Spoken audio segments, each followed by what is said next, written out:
السلام عليكم ورحمة الله وبركاته ومغفرته.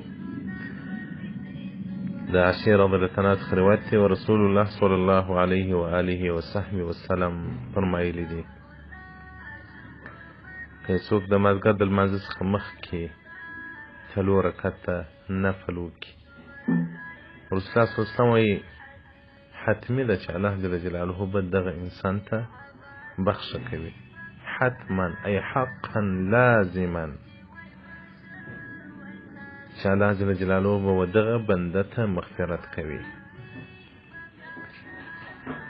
نو موږ خو حق پر الله جل جلاله نه لرو چې موږ ته عفو وکړي، موږ ته مغفرت وکړي.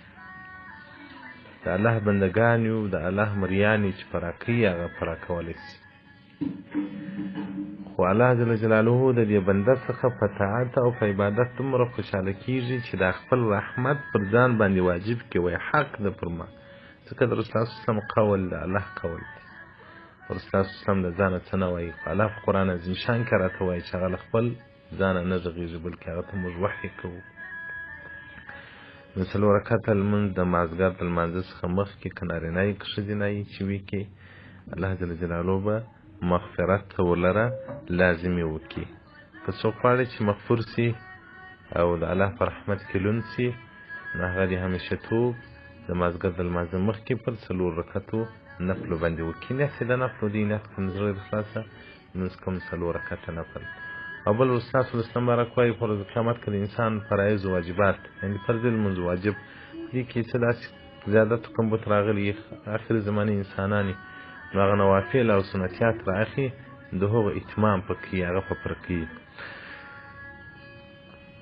حدیث رقم 80 صفحه 118 الترغیب په فضائل الاعمال د ابن شاهین چې په 290 کې وفات شوی، او دغه رنګه معجم الاوسط جلد اول صفحه 350 او دغه رنګه معجم الکبیر جلد اول صفحه 910. والسلام علیکم ورحمة الله وبرکاته.